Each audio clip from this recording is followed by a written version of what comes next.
How to check hidden photos on iPhone. To get started, first of all go ahead and open up the Photos application on your phone. Once you are here, you can view all your photos and videos. Now, scroll all the way down until you reach the Utilities section at the bottom.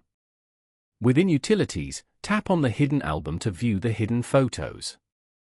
This album is where all photos and videos that you have previously marked as hidden are stored. You have to authenticate with Face ID or your passcode to access the hidden folder. Inside, you will be able to see all the photos and videos you have previously hidden. From here, you can view them, share them, or even unhide them to return them to your main photo library.